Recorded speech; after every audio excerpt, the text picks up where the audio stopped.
Sebanyak 23 napi koruptor baru saja menghirup udara bebas. Mereka mendapatkan pembebasan bersyarat. Nama-nama yang cukup menghebohkan diantaranya ada Ratu Atut dan mantan jaksa Pinangki.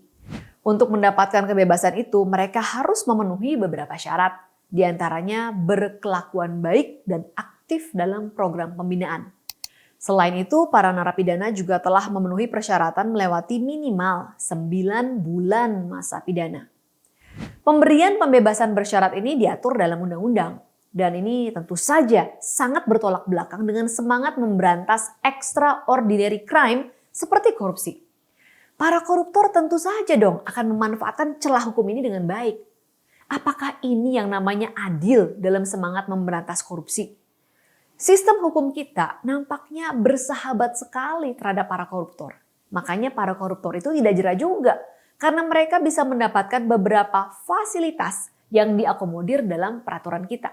Apa saja fasilitasnya? Pertama, koruptor sering mendapatkan hukuman ringan.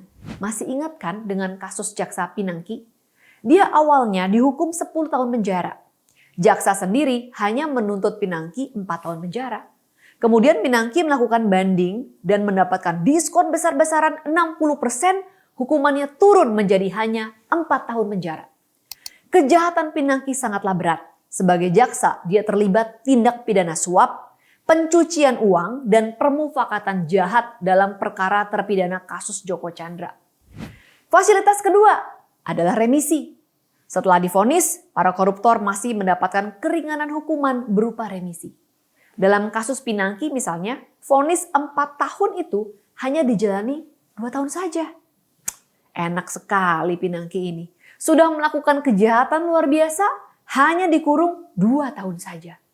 Istilah resminya bebas bersyarat, tapi itu untuk menyebut secara halus lah, dibebaskan lebih cepat daripada masa hukuman yang sebenarnya. Itu artinya hukum kita secara sadar telah membuka diri untuk dimain-mainkan oleh para koruptor. Padahal sesuai semangat pemberantasan korupsi tadi, mestinya ada perlakuan yang berbeda dong terhadap terpidana korupsi. Ini kejahatan yang luar biasa loh. Dampaknya sangat besar terhadap penegakan hukum, kesejahteraan masyarakat, pendidikan, pembangunan, kesehatan, dan banyak hal lainnya. Next, fasilitas ketiga. Berupa sel yang relatif lebih nyaman bagi yang punya uang. Dugaan ini sudah pernah dibuktikan dalam banyak sidang. Masih ingat nggak pemirsa Cokro TV? Terkait dengan sel Setia Novanto yang dulu pernah diliput media dan terlihat sangat layak. Tidak seperti gambaran penjara pada umumnya. Coba bandingkan dengan kejahatan dengan tingkat yang sama. Sama-sama extraordinary crime misalnya terorisme. Sama-sama kejahatan luar biasa. Tapi perlakuan terhadap koruptor sangat berbeda dengan terpidana kasus terorisme. Mestinya koruptor itu mendapatkan perlakuan yang sama dong dengan para teroris supaya mereka kapok. Fasilitas yang keempat, begitu mereka keluar dari penjara, masih boleh nyalek lagi, menjadi anggota legislatif lagi. Ini sungguh luar biasa. Padahal mantan koruptor itu berpotensi untuk melakukan lagi tindakan korupsinya. Apalagi bagi mereka yang sudah mengenal ekosistem di dalam, sudah tahu cara kerjanya, sudah tahu teman-temannya ada di mana. Mestinya kalau negara itu memang serius mau memerangi korupsi, mantan napi koruptor tidak boleh mencalonkan diri lagi sebagai wakil rakyat.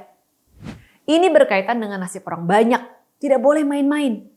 Lebih baik memilih calon baru yang bersih daripada menggunakan mantan koruptor yang jelas telah terbukti bersalah. Sebenarnya Pak Jokowi sudah pernah menyiapkan langkah untuk membatasi gerak koruptor. Tahun 2021, Pak Jokowi pernah mengusulkan RUU perampasan aset koruptor. Ya, apa daya, RUU itu kandas. Jika RUU itu diketok, para koruptor akan kapok. Sebab jika mereka korupsi, kekayaan mereka bisa dirampas oleh negara. Yang susah bukan hanya mereka, tapi juga keluarganya. Kondisi hukum Indonesia memang masih memprihatinkan. Kita terlalu ramah, terlalu baik, terlalu murah hati pada koruptor. Padahal korupsi jelas-jelas menghambat kemajuan bangsa dan negara. Semoga keadaan ini bisa segera berubah demi Indonesia yang lebih baik. Kita berjumpa lagi dalam Sis Grace on Mic selanjutnya.